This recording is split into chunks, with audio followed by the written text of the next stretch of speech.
Good morning students. प्यारे बच्चों, आप अपने घर पर अपने परिवार के साथ स्वस्थ होंगे, अच्छे से होंगे, अपनी पढ़ाई अच्छे से कर रहे होंगे। तो हमने छठी कक्षा में चर राशि, अचर राशि, बीजीय व्यंजक, इनके बारे में काफ़ी विस्तार से पढ़ा था, सीखा था।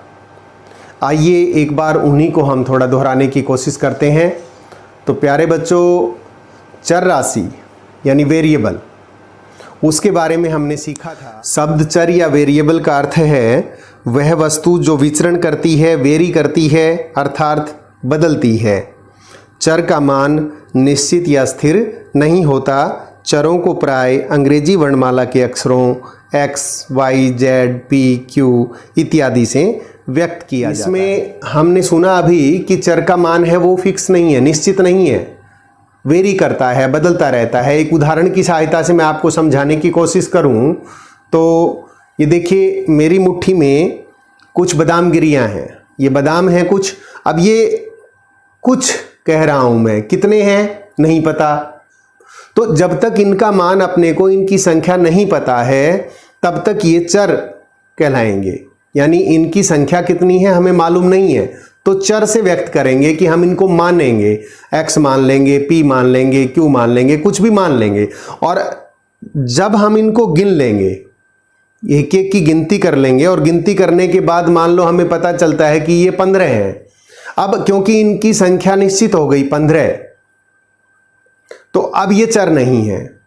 तो चर के बाद हमने अचर के बारे में जाना था। अचर यानी कांस्टेंट, तो उसके बारे में जानते हैं। शब्द अचर या कांस्टेंट का अर्थ है वह राशि या वस्तु जिसका मान निश्चित या स्थिर यानी फिक्स है, जिसका मान बदलता नहीं है, जैसे 1, 2, 3, 4, 5 इत्यादि।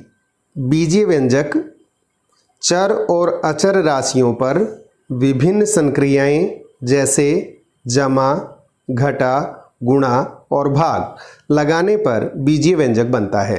जैसे x में 4 जोड़ना, तो हम इसे लिखेंगे x जमा 4। y में से 2 घटाना, तो इसे लिखा जाए y माइनस 2। p को 3 से गुणा करना, तो 3p, बीच में गुणा का चिन्ह नहीं है तो ये गुणा में ही होता है, तो 3p। y को 4 से भाग करना, y बटे 4। तो इस तरीके से ये बीजीय व्यंजक के कुछ उदाहरण हमारे सामने। कक्षा में 4 विद्यार्थी आते हैं और वो कहते हैं कि सर, हमने एक गेम, एक खेल बनाया है, क्या हम उसे खेलें? तो उनका वो गेम बड़ा ही रोचक था। आइए हम सभी मिलकर के देखते हैं उन्होंने क्या खेल खेला। संतोष, एक संख्या के बारे में सोचो। ठीक है। इस संख्या को 4 से गुणा करके गुणनफल में 5 जोड़ो। ठीक है। अब परिणाम क्या आया?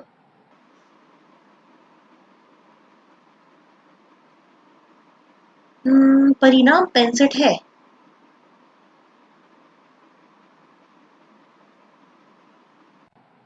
संतोष द्वारा सोची गई संख्या 15 है। हाँ, बिल्कुल सही कहा। यह संख्या 15 है।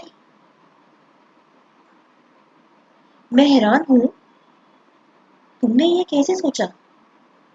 तुम्हें ये संख्या कैसे पता चली?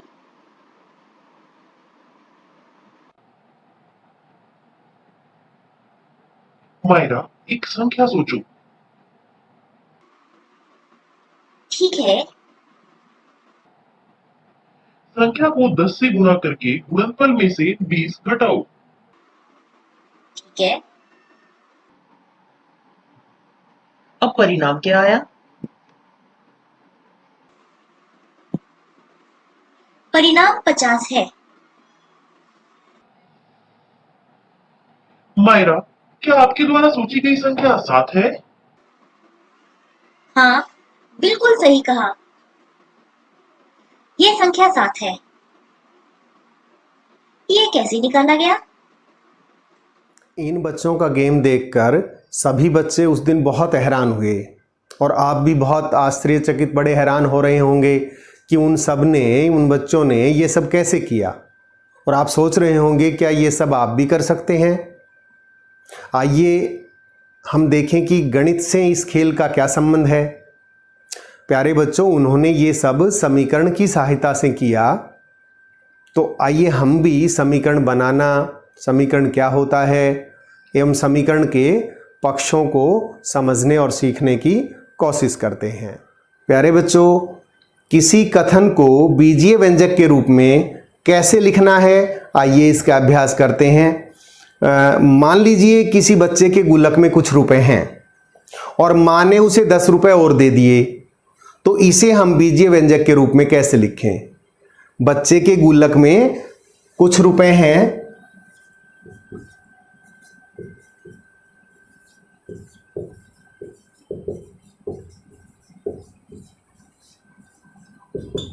बच्चे के गुल्लक में कुछ रुपए हैं। अब गुल्लक में रुपए हैं बराबर, नहीं पता हमें कितने हैं, कुछ रुपए हैं। तो जब हमें मान नहीं पता होता तो हम मान लेते हैं जो चर राशि के रूप में होता है, इसे हम एक्स वाई पी कुछ भी मान लेते हैं। तो माना गुल्लक में पी रुपए हैं और माने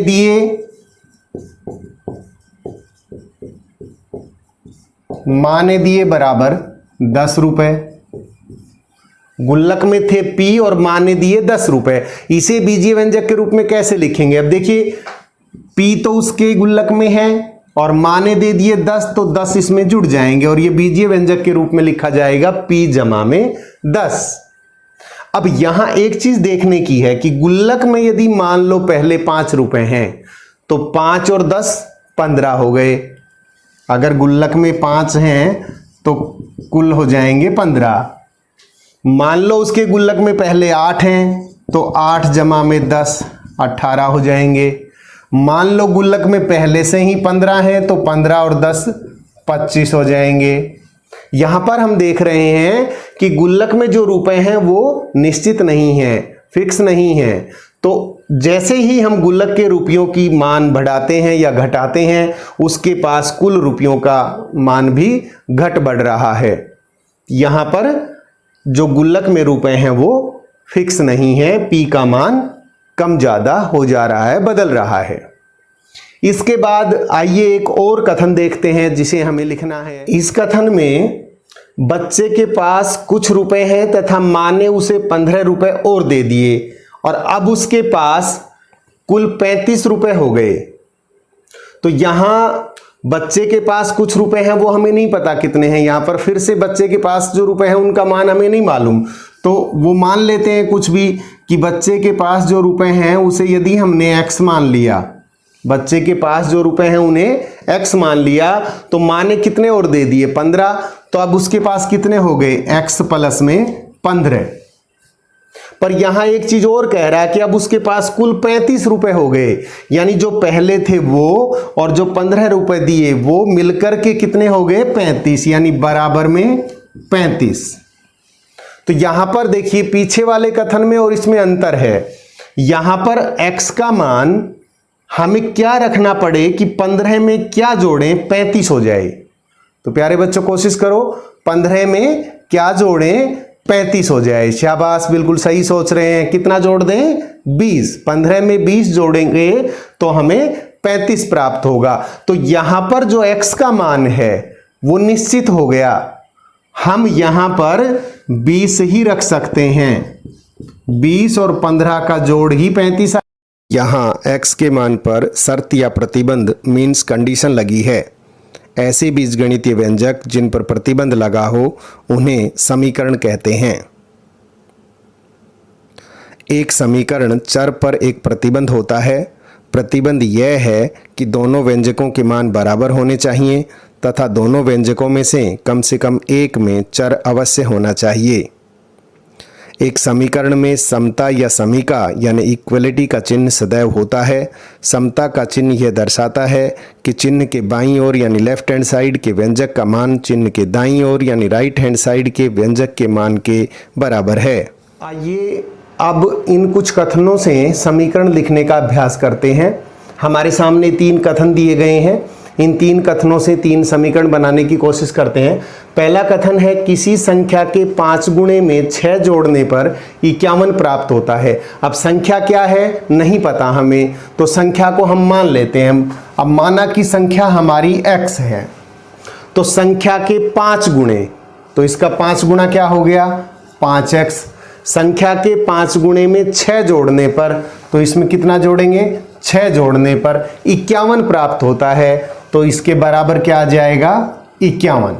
यानी संख्या के 5 गुणे में 5x, 6 जोड़ने पर तो 6 इसमें जोड़ देंगे, 51 प्राप्त होता है बराबर में 51। आइए दूसरा कथन देखते हैं। नीलम के पिता की आयु उसकी आयु के तिगुने से 4 वर्ष कम है तथा पिता की आयु 32 वर्ष है। अब पिता की आयु तो 32 वर्ष है, वो क्या है नीलम की आयु के तिगुने से 4 वर्ष कम है। अब नीलम की आयु नहीं पता, नीलम की आयु को हम मानेंगे कुछ भी। माना नीलम की आयु हमारी p वर्ष है, नीलम की आयु p वर्ष है, तो नीलम की आयु के तिगुने, 3 गुना क्या हो गया 3p। नीलम की आयु के तिगुने से 4 वर्ष कम, तो 3 गुने में से 4 घटा देंगे और ये बराबर किसके है 32। तो दूसरे कथन से समीकरण बन गया हमारा 3p - 4 बराबर 32। क्योंकि नीलम की आयु हमने p मानी, उसके 3 गुणे से 4 वर्ष कम, तो 3 गुना हो गया 3p, 4 कम है तो -4 बराबर 32। आइए तीसरे कथन से समीकरण बनाने का अभ्यास करते हैं। सोहन की आयु 48 वर्ष है, जो गीता की आयु के 4 गुणे से 8 अधिक है। गीता की आयु का 4 गुना, अब गीता की आयु हमें नहीं पता, मान लेते हैं गीता की आयु y वर्ष है, तो गीता की आयु का 4 गुना क्या हो गया 4y। 4 गुणे से 8 अधिक है तो जमा में 8। ये हो गई किसकी सोहन की आयु, जो कितनी है 48, तो बराबर में 48। तो इस तरीके से हमने दिए गए कथनों से समीकरण बनाना या समीकरण लिखना सीखा। इसके पश्चात इससे उल्टा भी करके देखते हैं कि यदि कोई समीकरण हमें दिया गया तो उससे कथन कैसे बनाएंगे। तो प्यारे बच्चों, इसके बाद हम दिए गए समीकरण से कथन लिखने का अभ्यास करते हैं।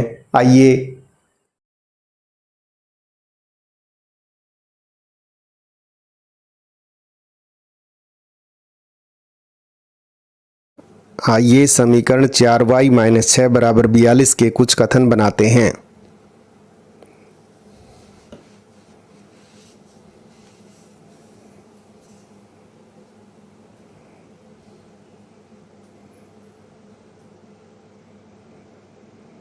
इसमें यदि x को हम पुत्र की आयु लें तो 4x पुत्र की आयु का 4 गुना हो गया, उसमें से 6 घटाते हैं तो पिता की आयु 42 वर्ष आती है।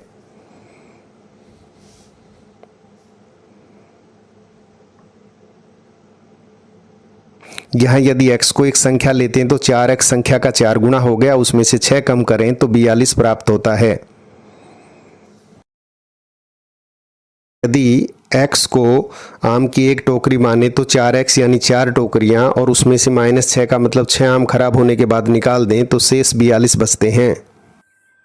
बच्चों, आपके मन में प्रश्न उठ रहे होंगे कि उन चारों बच्चों के गेम एवं समीकरण के बारे में अभी तक नहीं बताया गया, नहीं सिखाया गया है। तो आज के वीडियो में हमने समीकरण बनाना, कथन से समीकरण बनाना एवं समीकरण से कथन बनाना तथा समीकरण के पक्षों को समझना, ये सब किया, ये सीखा। और उन बच्चों के गेम एवं समीकरण को हल करना ये हम नेक्स्ट वीडियो में सीखेंगे। तो उस गेम को सीखने के लिए आप नेक्स्ट वीडियो को ज़रूर देखें। अब आप अपनी पुस्तक से एवं अपने खुद स्वयं कुछ समीकरण बनाएं एवं समीकरणों से कथन बनाने का अभ्यास भी ज़रूर देखें और उन बच्चों के गेम एवं समीकरण को और आगे सीखने के लिए नेक्स्ट वीडियो को ज़रूर देखें।